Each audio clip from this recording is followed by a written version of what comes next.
I'm ready for all today. Through all the pain, all the way, all the way. The fight to one for all, my life to love, we taking it all the way, all the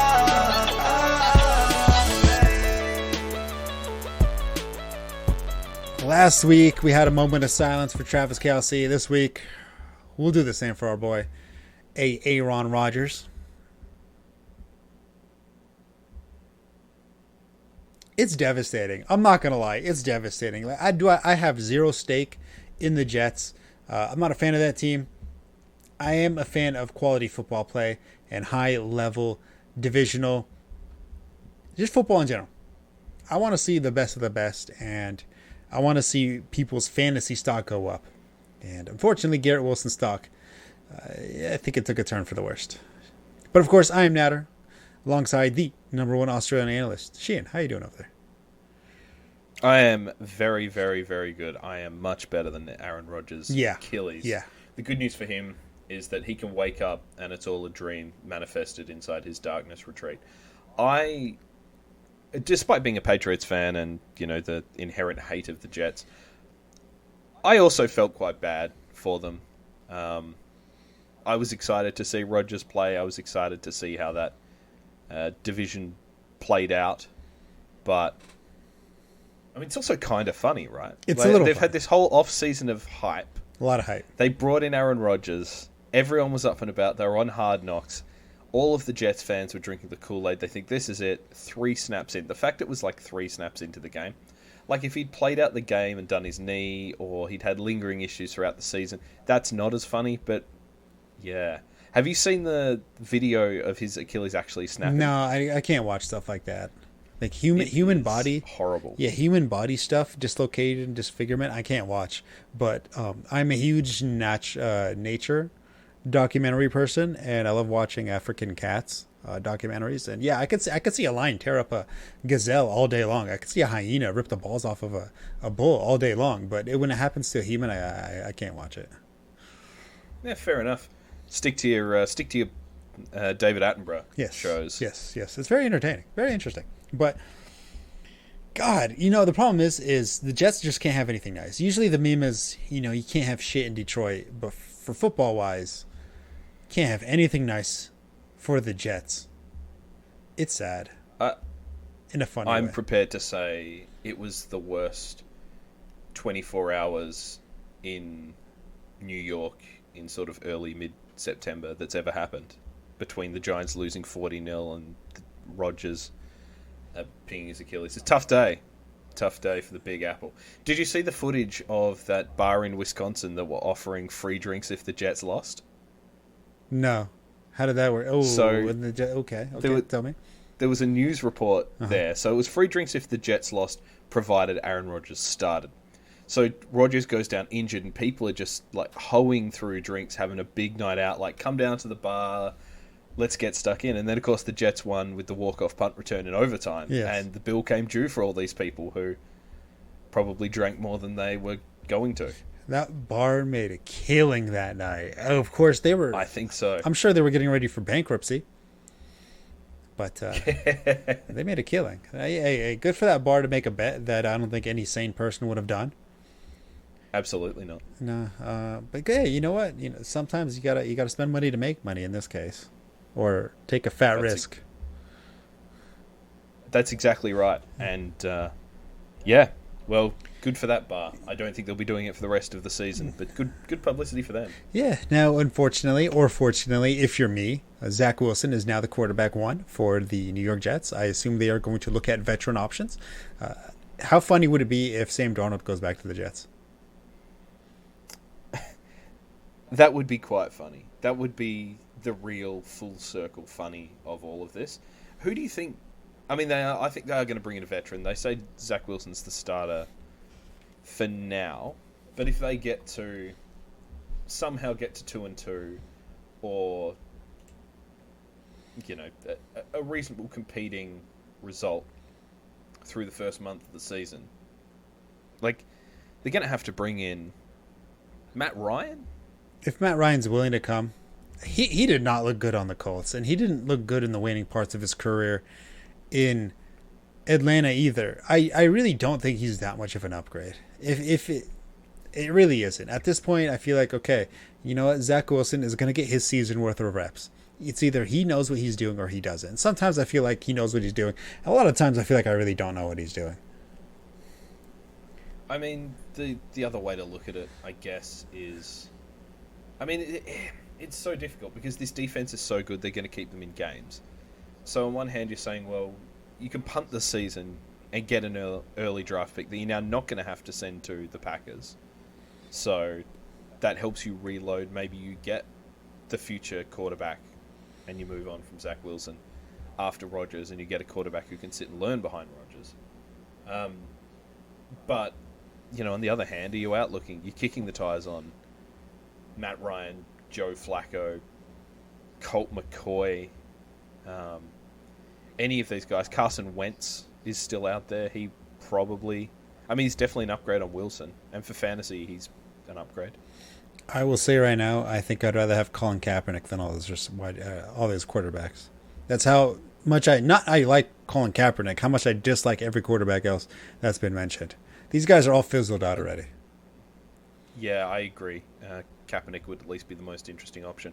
All these people saying Brady should come out of retirement entirely wrong. You can't come and play if you are the owner of a different club in the NFL. Brady's a minor owner of the Raiders now, so he's ineligible to play. That is true. That is true. And so he would have to sell his stake and then go? Yes. God. You know... But I don't know if you can do that in the same season. I haven't looked into the minutiae of the rules around NFL ownership. I don't think it's ever going to be an option for me. No, it really isn't at this point. I do think Zach Wilson is the best option, and I'm not sure if that's a good thing or not. Until then, God, you know, the problem is you already drafted Garrett Wilson in the second round. You have to start him regardless, right? Yeah. Breece Hall. Yeah, I think, well, we saw Garrett Wilson you saw the catch that he made. It was like phenomenal catch. Phenomenal catch. They just got to get him the ball. Yep. Garrett Wilson's fine. You can draw a line through every other receiver on that team, though. Yeah. You can also talk about Breece Hall, Dalvin Cook. I mean, Breece Hall, you're going to start regardless. Dalvin Cook, I think you're also going to start regardless. I don't know. Dalvin Cook, you draft him in like the 7th, 6th round. He is finagleable. I mean, right now he's probably in your flex spot. I do think you can interchange him if you feel like you have a better option. Like right now, I think if I had Tyler Algier or Dalvin Cook, I'd rather put in or Algier Tyler. Yep. Michael Thomas, I think I'd rather put Michael Thomas in my flex over Dalvin Cook. Is that a hot take? No, I think that's... I don't know if it's a hot take. I think it's probably a horses for courses take. Yeah. So, you know, potentially... I think it depends on that matchup. Because Michael Thomas looked really good. Drake London, after his donut? We'll come to Drake London. We'll talk about Drake London. All right. We'll talk about Drake London very shortly. Cook ended up with more opportunity. He had 13 attempts and 3 targets to 10 attempts and 2 targets. He was obviously less efficient with it because he only went for 33 yards instead of 127. To be fair, Breece Hall had over 100 on 2 carries. Yeah, if it wasn't for that long rush, I think Breece Hall's stat line would be significantly different. But then again, of course, he did have the long rush, so it's not like we can sit there and take that away from him. And it's expected out of Breece Hall at this point. I felt like he's had a big run in almost every single game he's played. So to sit there and say, he didn't run a 45-yard, oh, wow, that's an anomaly. No, it's an anomaly. At this point, it's an anomaly if he doesn't do it. I think the only thing about it is that he's clearly still coming back because he doesn't get chased down last season. Oh, yeah, he did get chased down. I mean, of course, he was zigzagging through the defense. Running 80 yards down the field, you're about to get gassed by somebody trying to go linear. I'll give him the benefit of the doubt on that one. Yeah, no, I think that's fair. I just thought it was worth pointing out. But yeah, I mean, the Jets are what they are. And Zach Wilson, unless he really balls out, you're not starting him. No. Zach Wilson, he is on my dynasty team, but he's not on my dynasty team because I think he's phenomenal. He's on my dynasty team because I think it's funny. I will never drop him. I also have Daniel Jones on my dynasty team. We'll never drop him. I think you could probably start most defenses against the Jets as a result as well. That offensive line looked horrible. It didn't look good at all. Zach Wilson did not look comfortable in the pocket, not because of talent, but because he just didn't have the time. And I feel like Aaron Rodgers would have dealt with the same issue of just not having lit up 3 times. Yeah. Rodgers. It was. They don't have a good offensive line. I know it was a struggle, and I know it was a line of concern. I felt like Aaron Rodgers' talent will just overcome that offensive line, but clearly, it's going to be a problem. It's going to be a massive problem. And maybe, you know what, maybe, unfortunately, hopefully this isn't a career ender for Aaron Rodgers, but this is a wake-up call for the Jets to sit there and say, it doesn't matter who the quarterback is behind the pocket, but if we can't create a pocket for him, it doesn't matter who it is. And whoever it is just going to get hurt again. They need to spend whatever draft picks they have on some offensive linemen, which, hey, to their credit, or maybe fortune, this draft class coming up is supposed to be very deep on offensive linemen. Yes.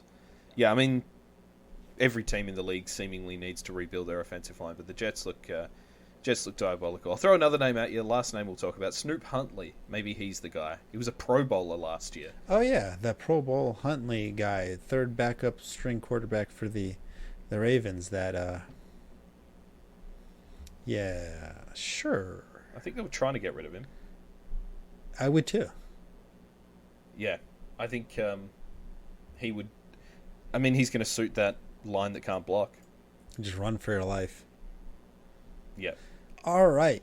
So, of course, in this episode, we'll have a lot to talk about as the episode dwells on. And, of course, next week when, one, we get better updates on how teams look.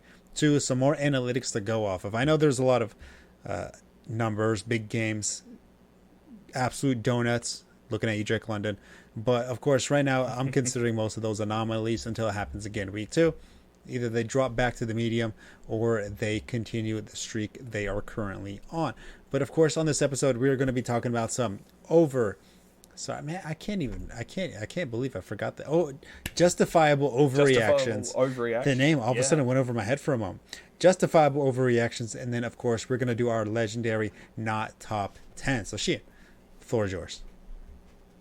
We've also got before I do, we've got 2-minute drill coming back as well. Oh, true. Everyone's favorite. True. I like the 2-minute drill. What was it? Oh, justifiable overreaction. Real fast before we go into that, our prognostications. What was it? Do you happen to remember?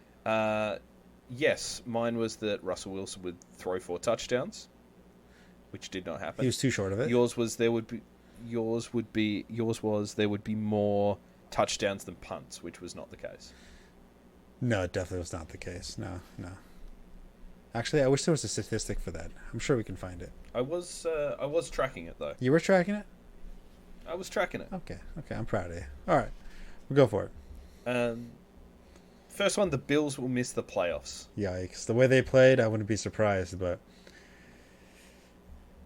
I'm still going to go overreaction. I'm still going to go there.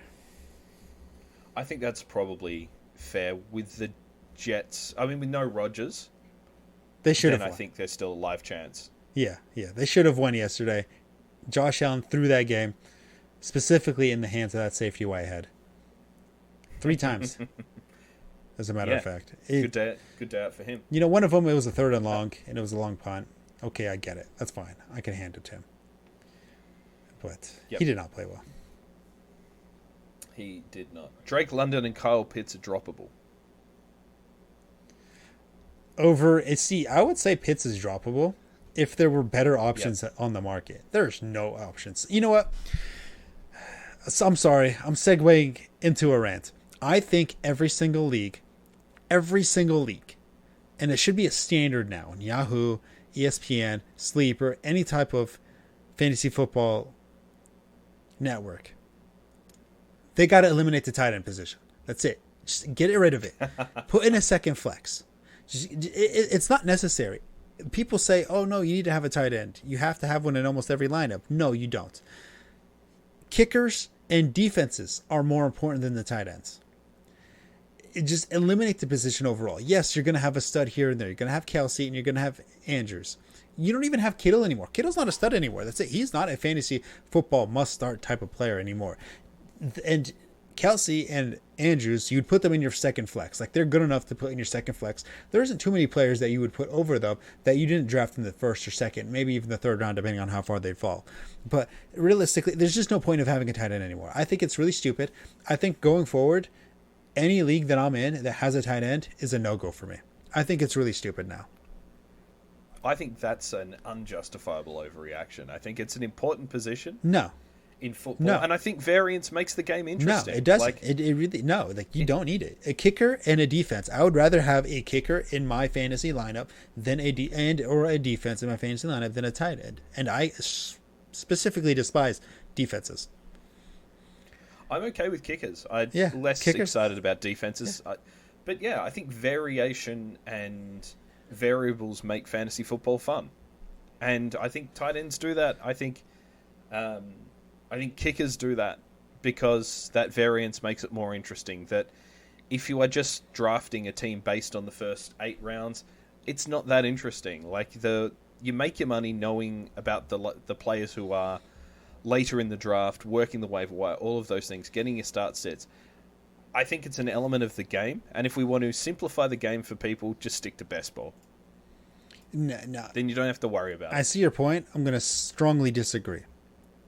Why? Because right now, Pat Freiermuth had, I think, 1 catch, 3 yards and a touchdown, and he's tight end, I think 7 right now. The tight end position is terrible. It's in a terrible state, and you could do so much amount of research, but it does not matter because, especially in my personal opinion, the tight end position, because, and I'm outlining the tight end position, especially on the research and all that, because it's not the talent, it's who stumbles upon and happens to get that touchdown. Like, for all accounts and purposes, Pitts or Darren Waller are the 2 most athletic and should be the bona fide studs in the tight end position, other than Kelsey and Andrews at this point. But guess what? They're in the 2 bottom tier right now of tight ends, and in general, like, it's not necessary. It's who happens to get the touchdown catch for tight ends right now. And if that's what I just don't see that as a fun entertaining. I think putting a second flex and having a player that you actually care about in that, I think that creates a more fun fantasy experience. I do agree that it is down to who catches the touchdown, but I don't know how. I guess this is the argument for Superflex, is it makes the quarterback more valuable, and quarterbacks should be valuable because it's the most important position in the sport. It's probably the most important position in any sport. So, you know, that's why you do that. I don't know what you do to make tight ends more valuable, but you're right. I do see your point that it comes down to predicting scores, and if you are just trying to predict scores, well, then play in that original league that's just about predicting scores. I would dislike to see it leave the game, but it does make chasing Kelsey and Andrews and probably TJ Hawkinson more important. Hawkinson had 8 catches for 35 yards. Like, 8 catches, good day out. I mean, fantasy football wise, yeah, he had 7.5 fantasy points, half point PPR, of course. But it's like, long gone are in my personal opinion, long gone are the days of receiving tight ends. We're gonna put up 100 yards, other than Kelsey at this point, because right now, if you could receive for 100 yards, you go to the wide receiver position because it doubles in pay at this point. So it's long gone. Yeah, fair. Right now, if you want to be a tight end in the NFL, especially in a fantasy football lineup, right now you're either hoping for a touchdown. Obviously, of course, every fantasy position is hoping for a touchdown, but tight end, you are only looking for a touchdown. And then best case scenario, if you don't score a touchdown, is 5 catches for 40 yards. That's your best case scenario for tight ends right now. That's not fun. Personal opinion. Yeah, I mean, I get it. I don't agree with it, but I understand your point of view. Yeah, I mean, I understand the need to have a wide variety and, of course, have a drop list of every eligible receiver on the offensive side of the field in your lineup. Of course, excluding the quarterback, but I guess technically they can't be eligible. But anyway, I get that, but I think for a fantasy entertainment aspect, I think it should be eliminated for a second flex. Interesting. All right. Go back to your justifiable. So, sorry. I was going to say, no, I think it's an interesting discussion point. So Kyle Pitts and Drake London are droppable. Unfortunately, both overreactions. Kyle Pitts, go back to the point I was about to make. If there were better options out there, yes, he would be droppable. There just aren't better options out there for him. Drake London, he is the wide receiver one on an offense that doesn't throw very well at this point. Yeah, you have to. I mean, I wouldn't start Drake London. Maybe in my flex. It's an unconfident start. I mean, it's one of those things where you're not going to drop either of them, Yeah. but there's no fantasy value. No, there. right now, no. Especially in Dynasty. I've never seen Kyle Pitts. I've never seen a receiver or a pass catcher drop so quickly in value. Mm-hmm. Yep. Yeah, absolutely. And last but not least, Brandon Ayuk will be a wide receiver one this season. Yeah. That's justifiable. Absolutely. He looked good. He looks really good, and Purdy seems to like him because he's not a gadget player, kind of as Debo is a little bit. He is a pure route runner who gets a lot of separation. Now, okay, this is since we're talking about Ayuk, I had the thought. I have him currently in Dynasty. I drafted him because I said he would be better than everybody. Yep. I would like to trade him, and I think I should. I think everybody should trade Brandon Ayuk in Dynasty. Yep. And I'll tell you why. It's his contract year. The Niners can't afford him right now. So unless he goes to a better option, which he can go to like the Chiefs. I think him and Mahomes on the Chiefs, phenomenal. Maybe him and the Giants and the next future quarterback that they have, if it's not Danny Dimes, it should be pretty good. There's no better option out there. He goes. Any other team that you think you'd like to see him on? I mean, for fantasy purposes, you want to see him on the 49ers. Yes, you'd want him to be on the 49ers, but I don't think they could afford him. I guess the Chargers, but they have a lot. I mean, if they're not gonna stump up for him. I mean, the reality is he would probably go to, I don't know, the Texans or something like that and lose most of his value. I'm kind of with you. Usually I'm an advocate for, if a player's playing well, just keep him and start him. Yes, I agree. But if you can stand to part with him and make your team better this season, then I don't see why not. I think you could get a player and a first rounder for him. You should be able to get a player in the first round. I would take a running back and a first rounder for him. Like, give me a running back you'd like. I really struggle to value running backs in Dynasty. Yeah, because it's hard. I just want I'm usually prepared to overpay for a guy at his peak than try and get a guy on the way up. What about Ramondre Stevenson and a first rounder? Yeah, I'd do that. Yeah. Dalvin Cook? You'd probably want more. Yeah, probably want more. Cook, I would imagine. Yeah. Josh Jacobs, maybe? Yeah. Tony Pollard, I don't love Tony his job Pollard. security long term. Tony Pollard's got franchise tagged, so he either has to get a contract or get tagged again, or go to another team. I think they're more likely to solve his contract issues, but yeah, I wouldn't mind Tony Pollard. Yep. Tony Pollard in the first, yeah, because I mean, so historically, the last time you're more than welcome to jump into the conversation. Of course, this is a conversation, but my thought process here: the last time a wide receiver switched teams and then his ADP improved was once Stephon Diggs going from the Vikings to the Bills. And then the last one before that was DeAndre Hopkins going from the Texans to the Cardinals for 1 year. And before that, yeah, Randy It's Moss. so rare. It's very rare for a wide receiver or running back, actually any skill position in general, is incredibly rare for a player to switch teams and then his ADP improves.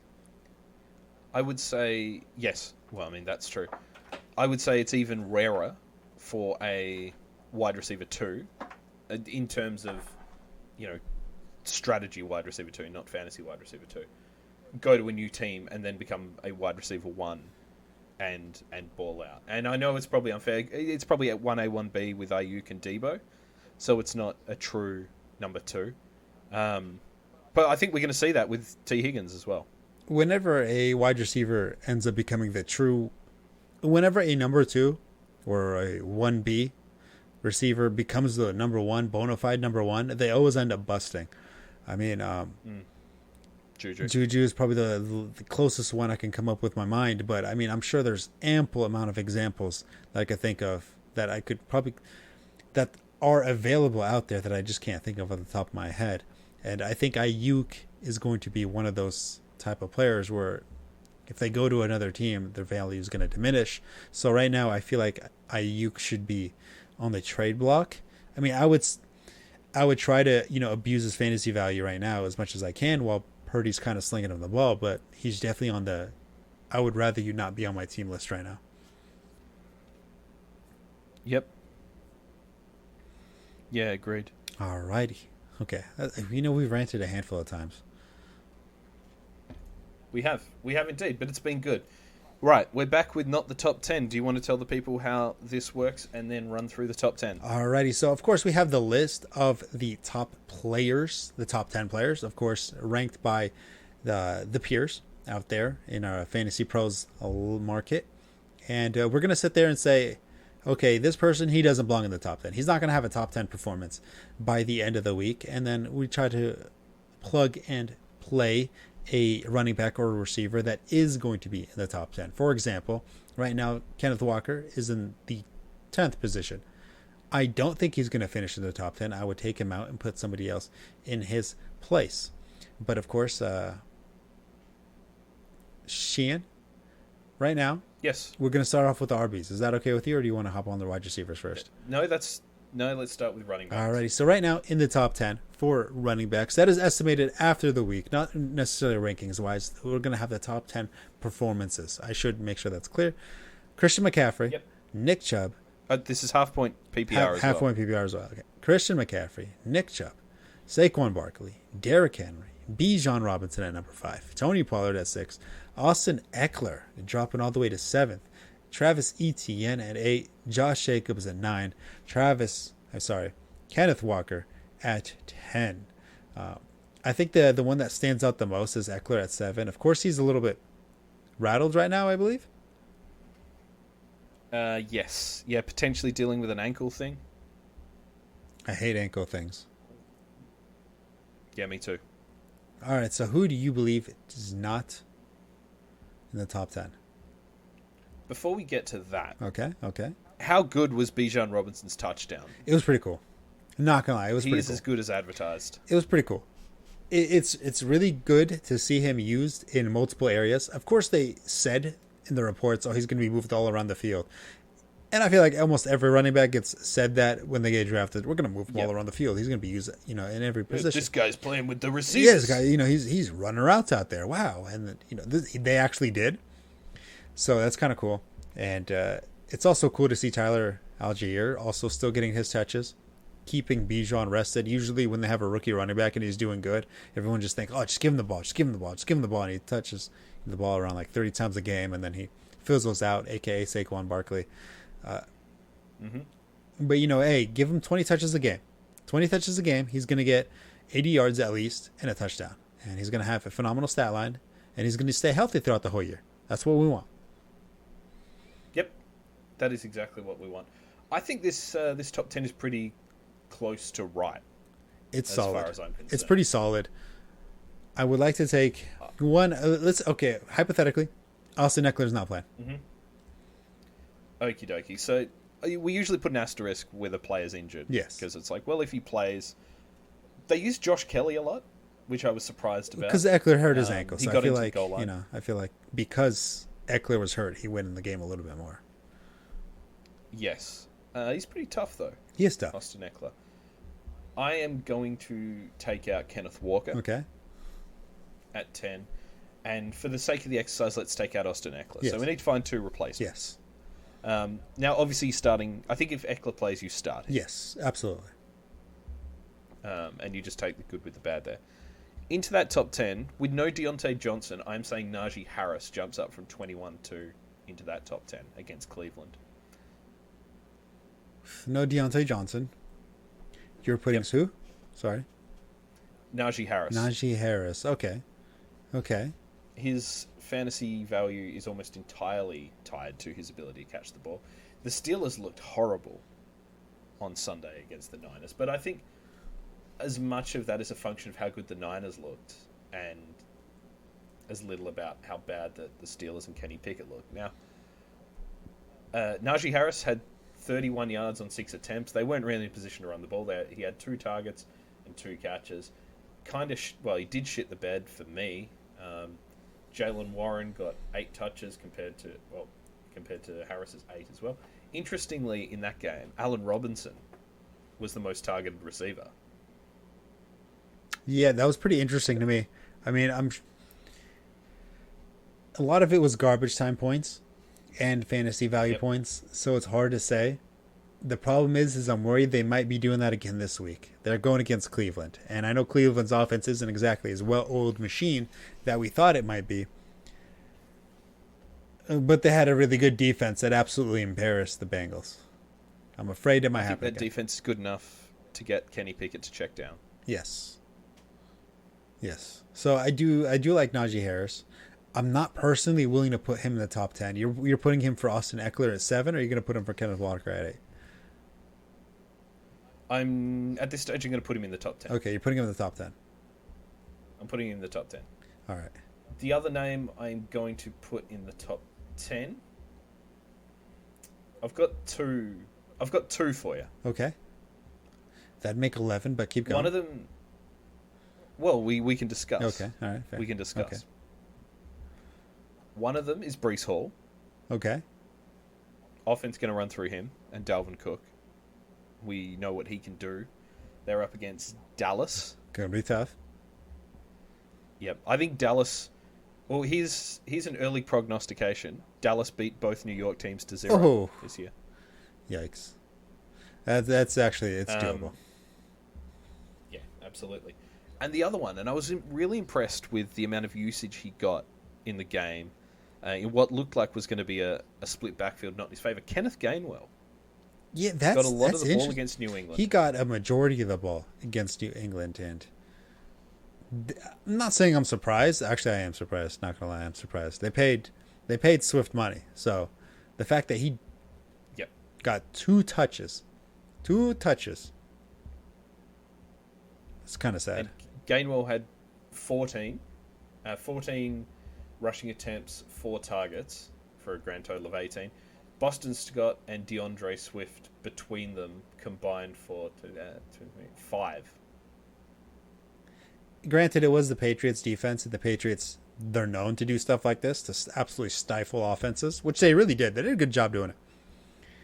Patriots should have won. Patriots should have won that game. They threw that game. They had every chance. But for Keyshawn Boutte, who twice didn't get his feet down. Yeah. That was just sloppy. It was sloppy. It was sloppy. And, I mean, it was a sloppy game. There's so many drop catches from the Patriots in general. Good to see Kendrick Bourne back. He looked good. He did. 11 targets, 2 for 64. Anyway, we're not talking about the Patriots. Yeah. But they absolutely should have won that game. I'm going to say Kenneth Gainwell is a potential top 10 against Minnesota, who didn't look like they could stop a runny nose. Okay, that's up there. All right. Okay, so I don't mind Kenneth Gainwell being up there. Najee, I don't think so. I just, no. He carried the ball 6 times. All of a sudden, they abandoned the run. They said, we're not running the ball. Yep.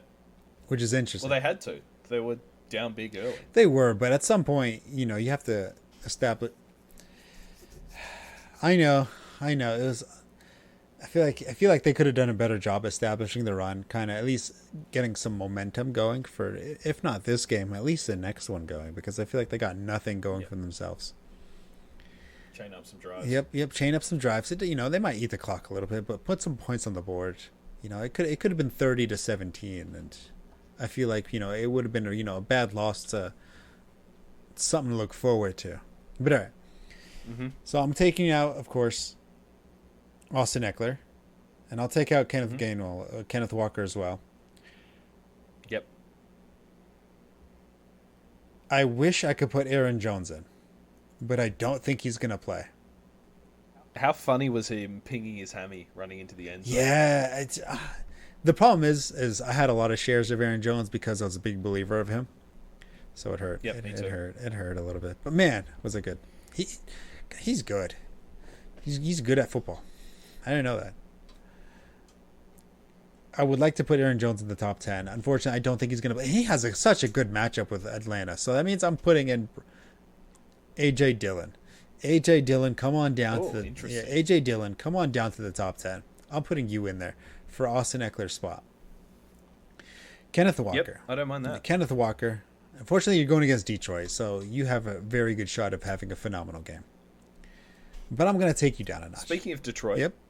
David Montgomery versus Seattle. I was. You took the words right out of my mouth. David Montgomery is going to have a good. My apologies. It's okay. Great minds think alike. I'm putting him in the top 10. He's going to be number 10. He's going to have 20 touches, 75 yards, and 2 touchdowns. And Gibbs is even going to have a touchdown as well. All 3 of them are going to have rushing touchdowns. Yep. Sorry, 2 of them are going to have rushing touchdowns. Sorry. Yeah, I think. The Rams just ran on Seattle last week. Yeah, Seattle doesn't necessarily have a beefy defensive line, which just allow teams to be able to run the ball on them. And Geno Smith didn't look very good. No, he didn't. Which is surprising. I felt concerningly. Yeah, it was. He started his Seattle tenure 7-2.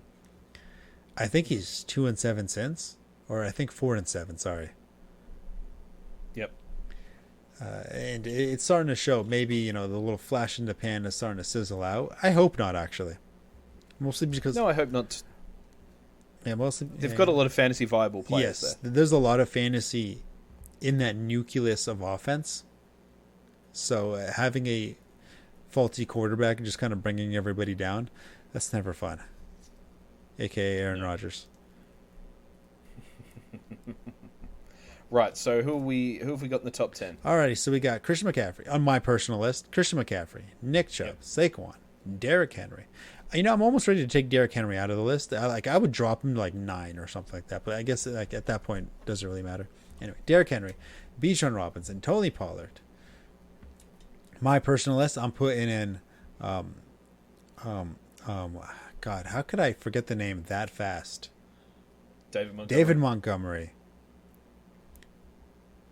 Travis Etienne, Josh Jacobs, and then, of course, God, I'm an idiot. Yes. So there's too many names, and then eventually AJ Dillon. There's too many names, and then keeping track of it is a little difficult. I'm almost also Tyler Algier. He shout out he could go on the top 10 as well. Him and Bijan Robinson can. You know what? I'm taking out Derrick Henry off of the top 10, and I'm putting in Tyler Algier. Both Bijan and Tyler Algier, they're going to be in the top 10 again. That's a terrible call. No, Derrick Henry is very, very good at football. No, yes, he is, but he also got out-snapped last week, and I would not be surprised if it happened again. True. Mostly on those passing downs, though. Yes, and I think they might lose the passing downs again to the Chargers, who are a very hot team. I mean, they lost, but yep. I expect the Chargers to win, and then Derrick Henry get game scripted out again. Yeah, fair enough. My top 10 is McCaffrey, Chubb, Barkley, Henry, Robinson, Pollard. I'm going to put in, as discussed, Najee Harris over Austin Eckler, only due to that injury. Travis Etienne, Josh Jacobs, and instead of Ken Walker, you've convinced me I'm going to go David Montgomery as well. Ooh, alrighty. I think that's going to be a hot take of a couple lists right there. Should be interesting to take. should be interesting to keep track of, and we'll definitely kick back to this list in the beginning of next week's episode to see how well or terrible that we did. Yeah, probably well. Probably will. Except me. I mean, right now, I'm either going to look like a genius or an idiot. All right. Tyreek. Let's go to the wide receiver section real fast. Yes, let's do it. Tyreek Hill, Justin Jefferson, Jamar Chase at 3, even though Jamar Chase had the worst game of his career. Amon-Ra St. Brown, Stephon Diggs, A.J. Brown at 6, Calvin Ridley at 7, Chris Olave. You know, when Chris Olave went down, I immediately thought Michael Thomas wide receiver 1, here we go. Yep. But you know what, good for him. He's back. He had a phenomenal game. So did Michael Thomas. Devontae Smith at 9, and Jalen Waddle at 10. What's crazy is Devontae Adams is at 11 right now. CeeDee Lamb's also at 12. Keenan Allen and Metcalf is 13 and 14. Brandon Ayuk and T. Higgins 15 and 16. Amari Cooper 17. Garrett Wilson dropped all the way down to 18. I mean, granted it's a bad matchup, but holy, what Aaron Rodgers does for you. All right, where do you? I'll let you start it off this time. I mean, you started it off last time as well, but who's taking you? Yeah, you're a gentleman. I'm gonna put in my locks in this top 10. Here. Okay. Justin Jefferson. Okay. Jamar Chase. Yes. Amon-Ra St. Brown. You're taking Tyreek Hill out? I'm taking Tyreek Hill out. Okay, I just wanted to make that sure. Okay. You bear in mind, we've got Tyreek Hill and Jalen Waddle both in the top 10, playing the Patriots, a team notoriously good at scheming, especially good at scheming against teams they come up multiple times a year. He's going to get Jonathan Jones and some safety help, and he's traditionally not been that good against the Patriots. Yes, he's Tyreek Hill. Yes, he can break off long plays, but I don't see both him and Waddle being top 10 receivers. I could easily see Hill finishing as the low end of the top 10. But if you're expecting another 220 yards and 2 touchdowns, then you're a fool to yourself. Tyreek Hill is pretty good at football. Patriots defense is fucking legit. They are legit. I mean, Patriots defense is always legit. Like death taxes, Patriots defense being legit. So I'm not prepared at this stage to do it. So AJ Brown, I'm okay with Calvin Ridley. I don't love it, but I'm okay. He looked like a beast. He did. I like the homie Calvin Ridley. And that's it. So at this stage, I need to find 3 players. I need to replace Tyreek Hill, need to replace Devonta Smith, need to replace Jalen Waddle. I'm also not convinced on Stephon Diggs, but the Raiders have no one in their secondary. Yeah, I think this might be one of those games where even Gabriel Davis does well, and then people put them in the starting lineups the following week, and then he drops another donut, and then people take him out of the starting lineups, and then it becomes a rinse and repeat. Yep. I am going to absolutely put in Brandon Ayuk for all the reasons we've already talked about. Yes, I was just about to say that as well. Keep going. Where's that, everybody? No, I've got to put 2 more in. Okay. I would like to say DK Metcalf against Detroit. I think that's going to be a shootout, which is obviously good for fantasy. Okay.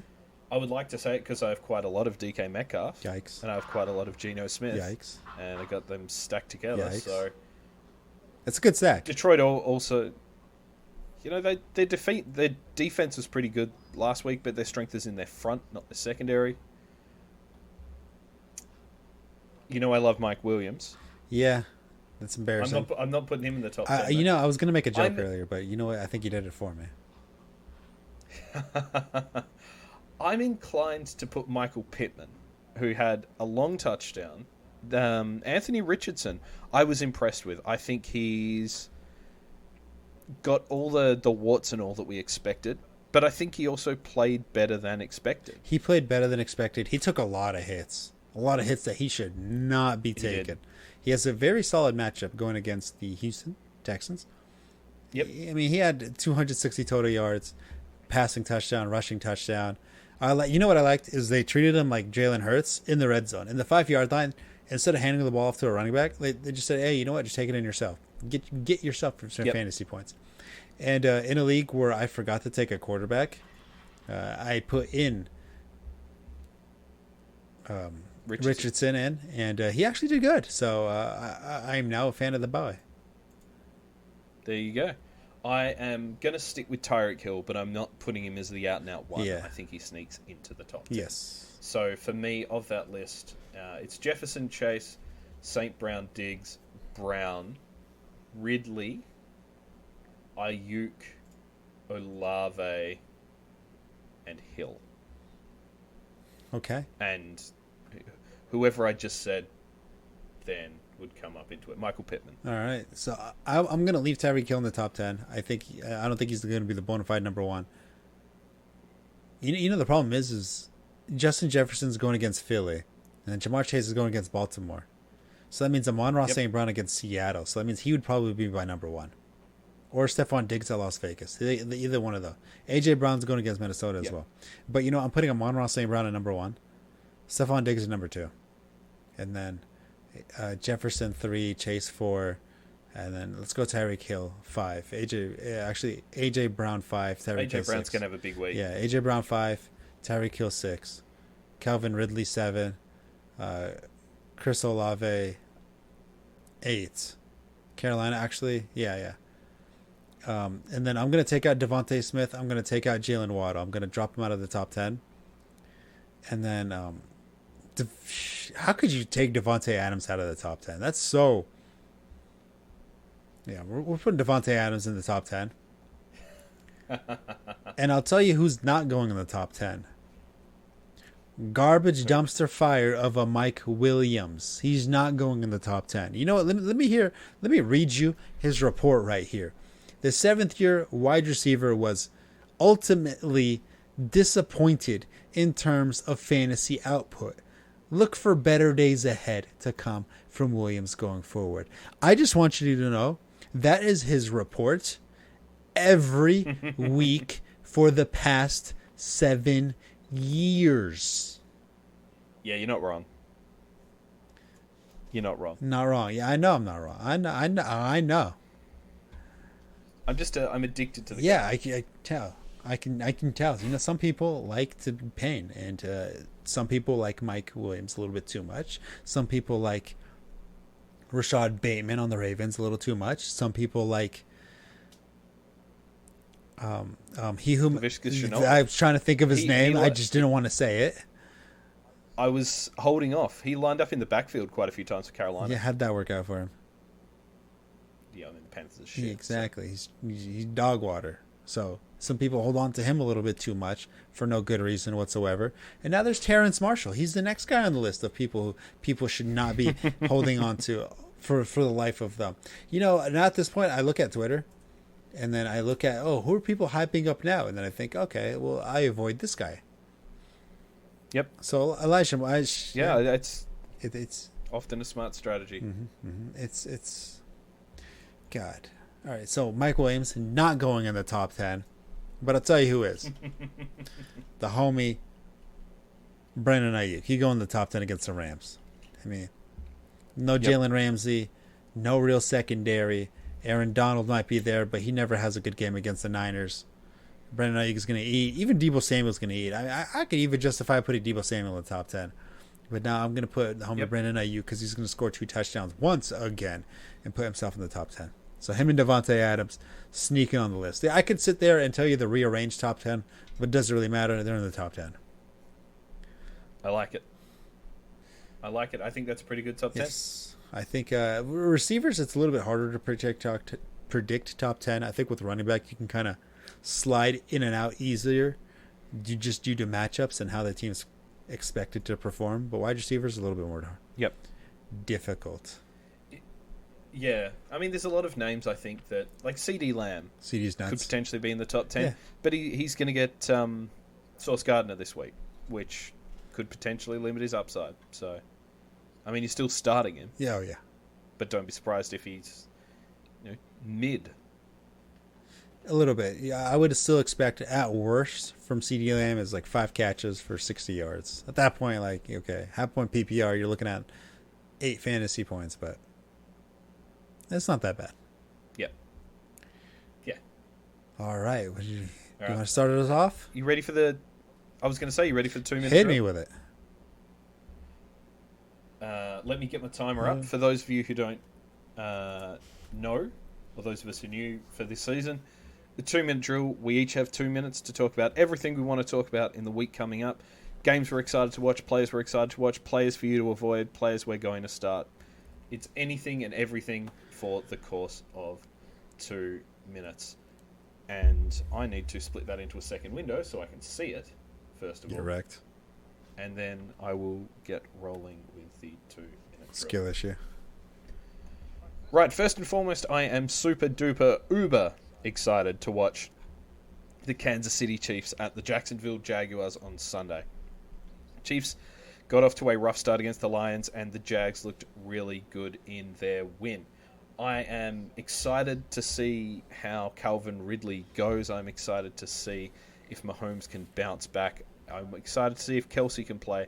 I think this is going to be a really high-scoring game with a lot of fantasy points. Game without a lot of fantasy points, the Washington Commanders at the Denver Broncos. I will certainly not be watching that.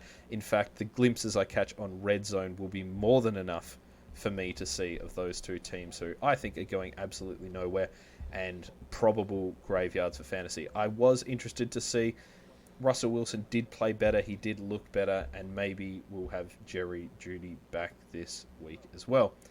I think it's interesting that they are playing 2 Monday night games. They are hiding the Saints and Panthers a little bit earlier than the Browns and the Steelers. No real takes there, just thought it was interesting. Colts and Texans, we already talked about Anthony Richardson. We already talked about Michael Pittman. I am okay with starting all of those. Likewise, I'm okay with starting everyone in the Seattle and Detroit game. That is going to be a fantasy point bonanza. We talked about Amon-Ra St. Brown possibly being the wide receiver one this week. He looks every bit as good as he has previously. I like DK Metcalf to blow the top off the defense a bit this year, and this week, hopefully it's a bit of a knockdown, slug 'em out match. Last but not least, Sunday Night Football, Miami Dolphins at New England Patriots. This is a must-win for the Patriots. They should have beaten the Eagles to go 0-2. Hopefully, they'll get a win against the Jets next week, but the Dolphins looked brilliant in their game against the Chargers. That was a hell of a fun game. I think the Patriots put the clamps on them, so good night Tyreek Hill, good night Jalen Waddle, and sleep tight Tua. All right. We're back on mine. Let me start the counter real fast. Boom. I'm going to start it off with the Green Bay Packers and the Atlanta Falcons. 1, I could think it's going to be a game. 2, I want to have a mini rant of how does the Packers always have a all-pro Hall of Fame career quarterback? I mean, Jordan Love, 250 yards, 3 touchdowns, 0 interceptions. It's just not fair. Like, every team dreams of having a pretty good quarterback, and now all of a sudden the Packers go from Brett Favre, Aaron Rodgers, Jordan Love. I mean, of course, it's a little early for Jordan Love, but he looks good. Those with anticipation, has a good scheme, got weapons around him, decent O-line, good running backs. It's frustrating to see it once again, only to lose to the Niners in the playoffs though. The Falcons should be a good one just because I want to see the running attack and how it is split up and divided between the two running backs. I want to see Drake London drop another donut just for the giggles. I want to see Kyle Pitts do nothing because that's what is absolutely going to happen. I mean, the Packers with quarterbacks, it's like, okay, death taxes, Packers with good quarterback. Death taxes, Steelers draft a Hall of Fame wide receiver. Death taxes, Niners have an elite middle linebacker. Death taxes, Patriots have an elite defense. It's stupid. Every team is known for something like that, and the Packers just somehow always have an elite quarterback. Anyway, Bills and Raiders. I think this is going to be a sneaky fun game. I think this is going to be a really good one. I think it's going to be a high shooting one because, one, Jimmy G just finds a way to win. He just does it with the Niners and with the Patriots, and everyone said, oh, it's a system, it's a fluke, and then he goes to the Raiders, beats the Broncos, and all of a sudden, people want to put some respect on his name. But shout out to Garoppolo because he got injured for a play, and I sat there laughing going, oh, well, congratulations, you dealt with what we did. But the Buffalo Bills should handle this game handedly with a nice high-scoring affair. Now, of course, you talked about a majority of the other games. I want to talk about the Bears and Buccaneers. Why? Because I think these are two horrible teams, and I really hope Red Zone doesn't show anything about them. But, of course, Justin Fields is going to be the guy you want to start. DJ Moore, if you feel like losing your fantasy week, please put him in your fantasy lineup. on the Buccaneers side, I think it's safe to say Mike Evans, Chris Godwin are respectable wide receivers, and you should put them in your starting lineup at this point, whether it's the wide receiver 2, 3, or the flex spot. Got to find a way to put them in. Other than that, I really hope the Giants and Cardinals is a phenomenal game. I think like these two teams might be playing each other in the Super Bowl. They might be both in the NFC, but I am fairly confident the NFL will change rules to make sure that they play each other in the Super Bowl. I can't wait for this game. I can't wait for the Giants to win by 40-0 because they just got dunked on by the Cowboys. But it's not going to happen to the Cardinals because the Cardinals are another Super Bowl bound team. I can't wait for it. Other than that, that's my 2 minutes that I think wrapped on a 3, but close enough. It's a weird take on the Giants and Cardinals. It's a good one. Yeah, that is an interesting situation, that game. I think Saquon Barkley is going to light it up. Have you got a prognostication for us? That's a tough one. No, please go first. You've been going first for everything tonight. Well, today. Whenever we are recording this episode. I usually come first, so this is nice for a change. I am going to say that Amon-Ra St. Brown has 200 yards and 2 touchdowns. That's not a hot take. Isn't it? No. Okay. I'm going to go with Amon-Ra St. Brown and DK Metcalf combined for 350 yards and 4 touchdowns. I like that one. That's a good one right there. I like that. All right, I'm going to go Deshaun Watson and Bryce Young. Both put up 30 fantasy points each. Wow. That's a weird combination to put together as well. Yeah, because I just don't think they can do it, so it'd be cool to see them do it. Fair. I'm okay with that as logic. Mm-hmm. Thank you. You know, I have that kind of logic from time to time. Or a lot. So I have 3 goals in life. 1, win fantasy football. 2, retire by the age of 35. It's not looking good, but you know, one can dream. 3, tight ends get eliminated in fantasy football. I think that's it. I think that's what I'm just going to advocate from now on. Whenever you hear me talk, it's going to somehow roll back around to tight ends getting eliminated. I think it's stupid at this point. But anyway, that's just me. But of course, this is going to wrap up this legendary episode. Sheahan, where can everybody find you?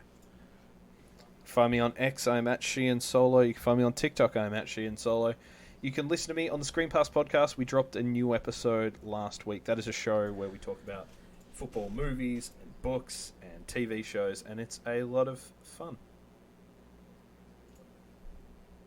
Damn straight. You can find me at TopTierTactics _ on X or Twitter if you never updated the app like I never did. Get wrecked, Elon.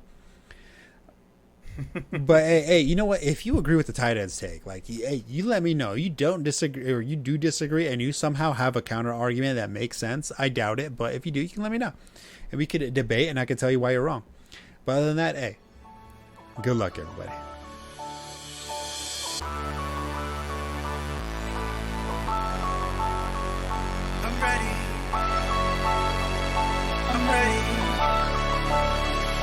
I'm ready for all today.